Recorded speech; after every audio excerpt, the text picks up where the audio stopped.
Welcome on a Friday night in the summer of 2025. Uh, Welcome to the end of the episode of Generation Movie. My name is J.W. Colwell. I am, of course, your host and movie critic and just movie guy. Thank you for joining us. I want to start off tonight with, talking really quick and extensively about Mission Impossible: The Final Reckoning. If you enjoy my critiques of films, if you enjoy the way I talk about movies, how excited I get about movies, and all the other things that I do on our networks, the Indie Escape Network with Loud and Nerdy on Tuesday nights at 9, or Generation Movie usually every Monday night, where we look at classic films, and we are currently in the midst of doing a classic movie dive on all of the Mission Impossible films leading up to this Mission Impossible: The Final Reckoning with my good friend and buddy co-host Rich Dries. Please like and follow us and subscribe. It takes less than a minute to actually do that, and it means the world to us. I appreciate you, and I hope you enjoy the review.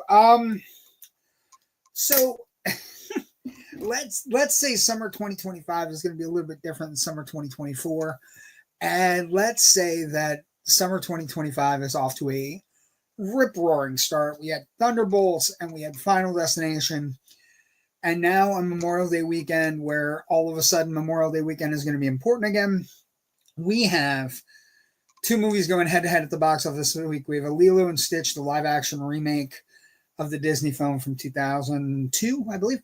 And then we have the second of the final Mission Impossible film, which is the 8th film in the franchise, rumored to be the last one. Who knows whether or not it's going to end or not, but it could be the end of this franchise. And if it is, this franchise goes out with a bang. This movie is meant to be seen on a big screen. It's meant to be seen on the largest screen possible. It's meant to be seen the loudest sound possible with an audience, so you can ooh and ah together. And basically, it follows the last movie, Dead Reckoning, where Ethan is out to stop something called the Entity, which is a basically an AI that has gained sentience. And by the time the movie starts, the world is in a lot more trouble than it was at the end of Dead Reckoning. And Ethan has been AWOL for about a year and a half, and things have gotten progressively worse.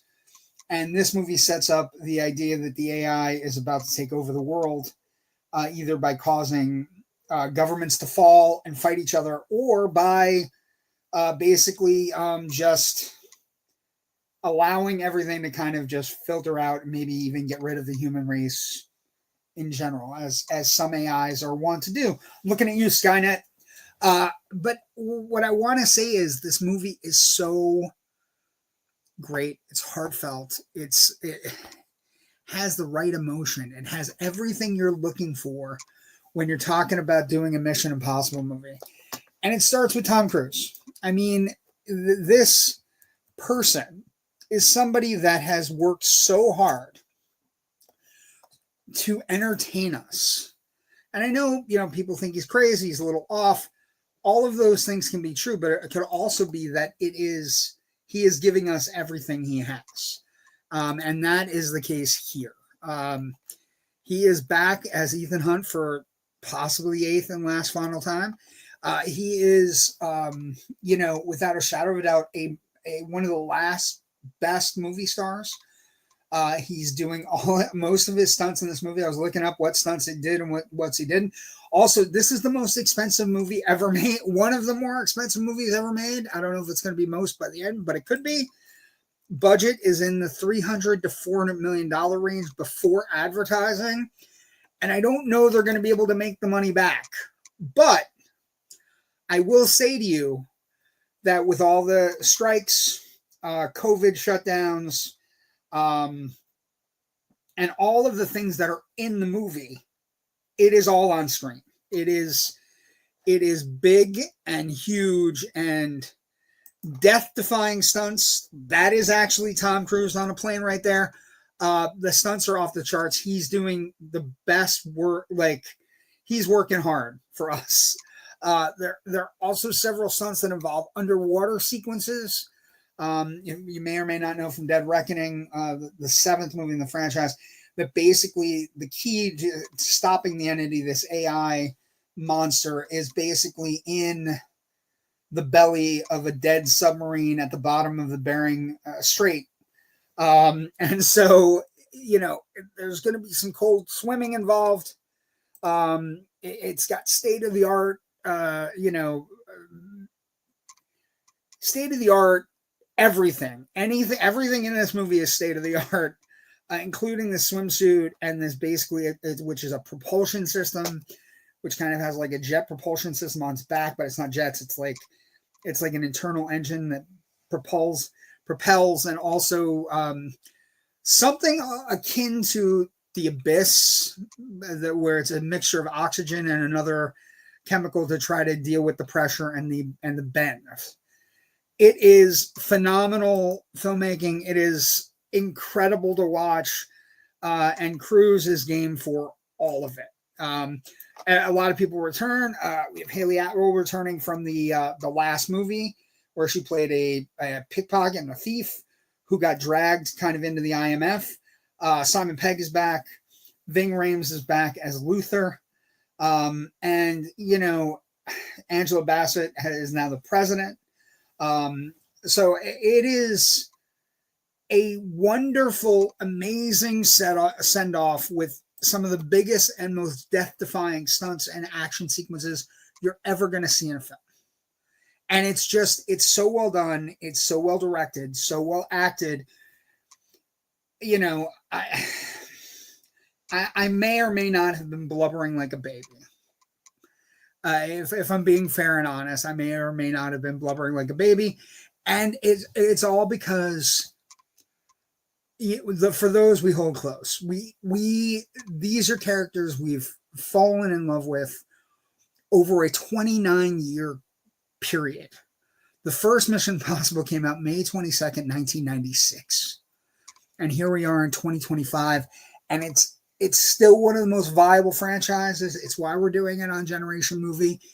But this one hits really, really hard. It deals with the entity creating friction and causing chaos by changing the foundations of truth, by being able to AI pictures, being able to make governments not trust other governments, making people not trust authority or people not trust their own government. It is a comment on our times, but it is also hopeful and energetic, and at its core, a great action movie with incredible action sequences, at least 3 or 4 that are off the charts, and all over the world. Like there isn't a moment in this movie where it's not moving. It is lengthy. It's 2 hours and 49 minutes, but I was thinking about it today. Doesn't drag. It works really well. Moves fast. The only thing you can get more like, it kind of it's funny because it has a lot of map like points and places where things are happening where, the movie takes you there and it flashes on the screen. And then it gets funny later on because one is, the USS Ohio, which is a U.S. nuclear submarine, and it says location classified, which is, it's funny. It's poking fun. It has the humor. It has the heart. It has everything. Ving Rhames is tremendous. Also Paz Clemente, who played Mantis in the Guardians of the Galaxy movie, is also back for this one. And Haley Atwell, tremendous. Different female characters in a movie where they're very different. One, Palm is kind of playing a deadly assassin type, and Haley Atwell is kind of playing the quiet every woman hero. It works. It clicks. If you are a fan of the franchise, it pays you off for your loyalty and your love. And and Tom Cruise he knows how to make a movie. He knows how to do stunts. He knows how to get audiences jazzed. Is it a little lengthy? Sure. Is it, does it get boring? Never.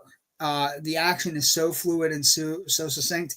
And it kind of has something going on what we're talking about today, the internet being this cesspool of misinformation where we're not allowing ourselves to find the common good in people, and we're getting a little bit kind of overexposed to the negative in our world.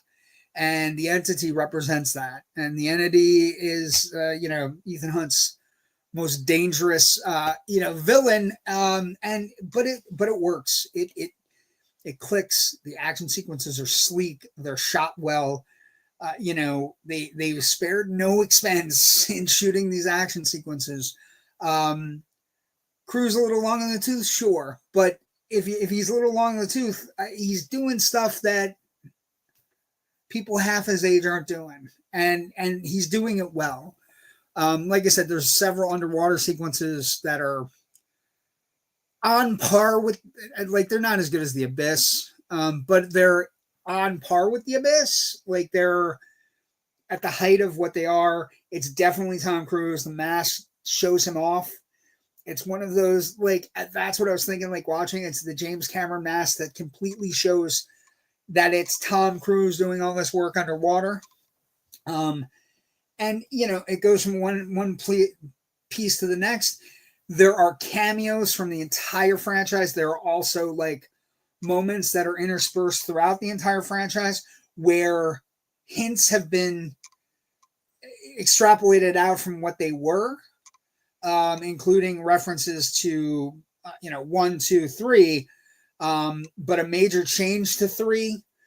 Also, a character from 1 shows up in the most incredible place, and it's just this wonderful cameo slash reimagining slash whatever happened to that guy. And it's just great because everybody at the screening I was at this morning recognized him, knew exactly who he was, knew exactly what had happened to him, and then realized that this is extrapolating out. And it's a great moment for Ethan because basically something that could be construed negatively, this person is taken as a positive. And although it could have been negative, it completely changed this person's life, all for the better. And Ethan did that. And he's, they get a moment together where he gets to say, Ethan, you completely changed my life. You saved me. And I may have been in the other job. I may have been happy, but I never would have met my wife. I never would have realized what true happiness is. And it's just a great moment. And then he becomes a big character in the finale. And it's great. And it's like, it's the kind of thing that you can only hope for 8 movies in on a franchise, to be rewarded for knowing a character or knowing where something came from, or, it's an amazing testament to the love and care that has gone into this franchise, that I'm really experiencing. I've watched all the old ones to lead up to this, but I'm also watching all the old ones and for our deep dive into the franchise. And it's so smart. And since Ghost Protocol, which was taken, the reins was a little bit taken over by Christopher McQuarrie, he really understands Tom Cruise. He gets Tom Cruise, and he gets the character and the franchise.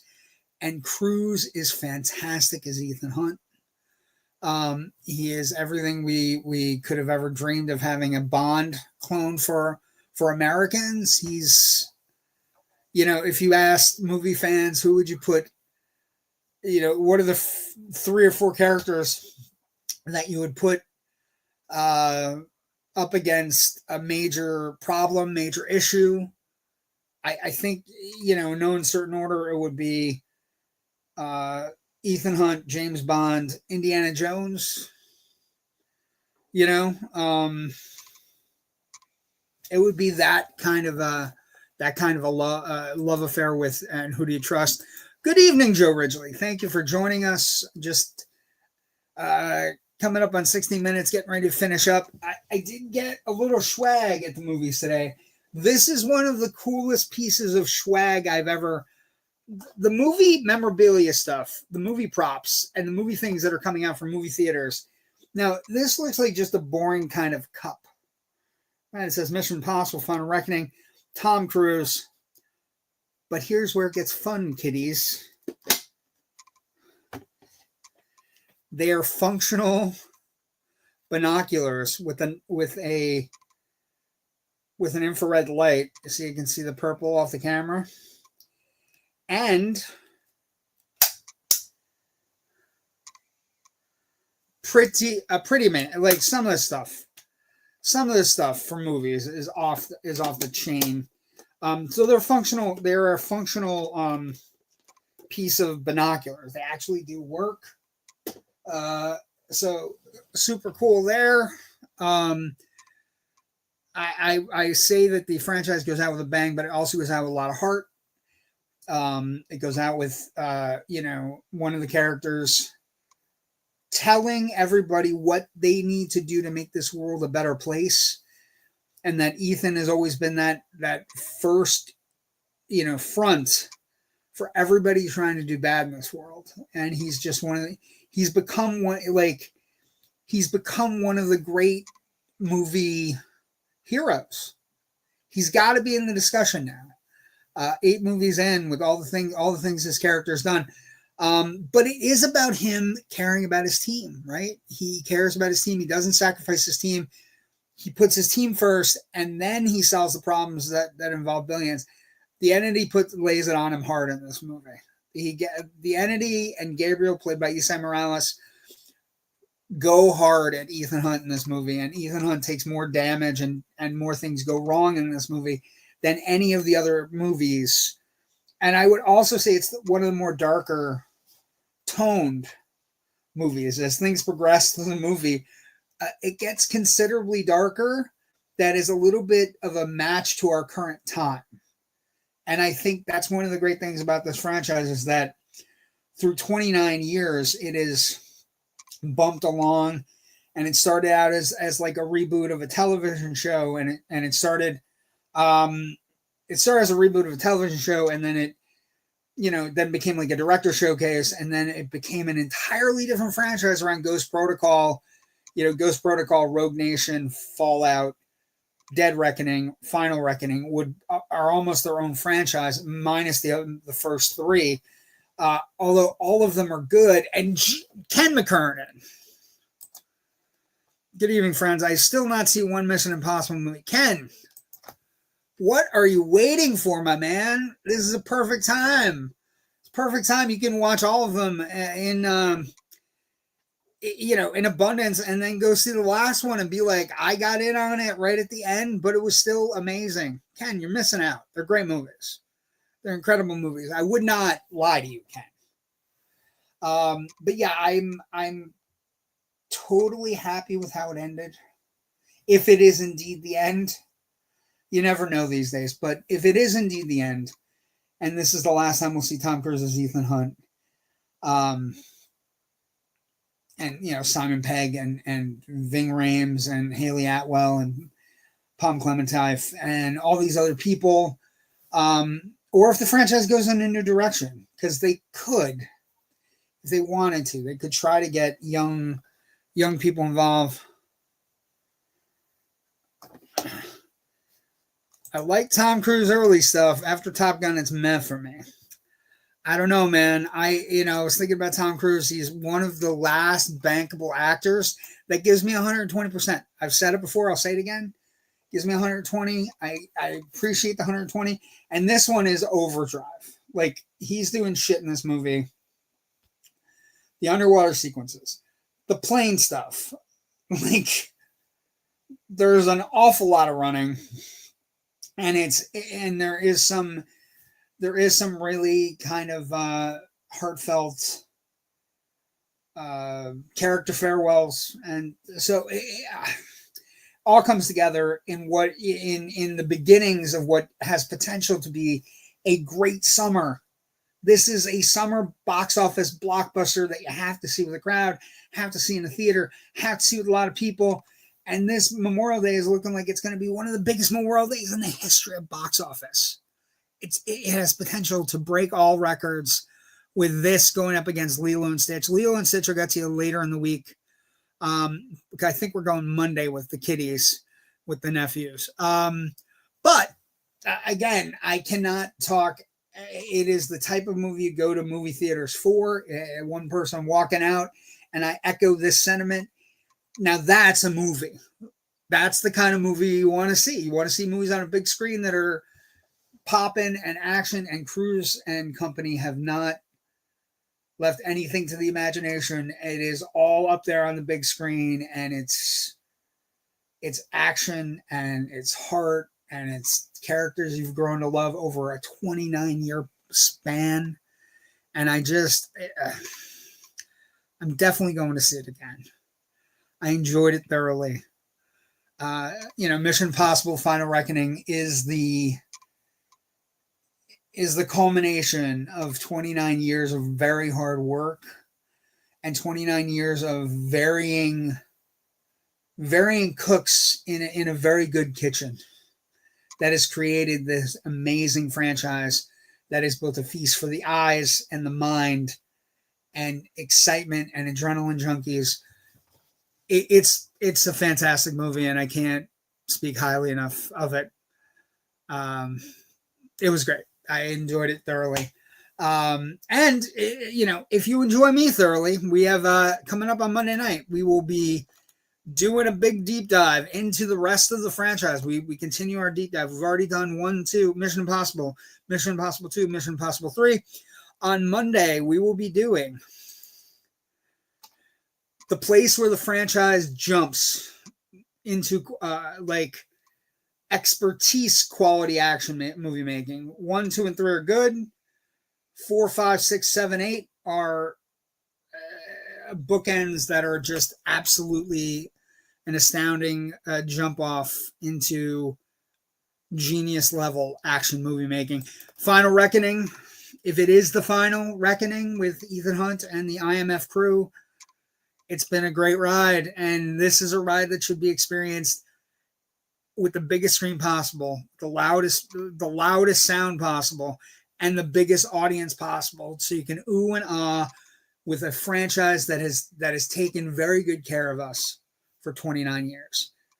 Kudos to Tom Cruise and Christopher McQuarrie and all the people that have worked on this franchise, if this is indeed the end. Thank you so much for joining me, and we'll see everybody Monday night for Generation Movie. And again, Mission Impossible 4 Ghost Protocol. Loud and Nerdy on Tuesday is our other show that we do that I do with Jerry and Kyle.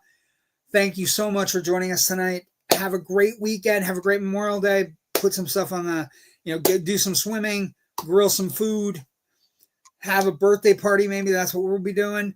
My nephew's big birthday party is tomorrow. Jacob, happy birthday. His birthday's already passed, but the birthday party is tomorrow. Thank you for joining me tonight. And thank you for sticking with us on the Indie Escape Network. Have a great Memorial Day weekend, and we'll see everybody at the movies. And we'll see everybody Monday night for Ghost Protocol Mission Impossible. Thank you so much. Bye-bye.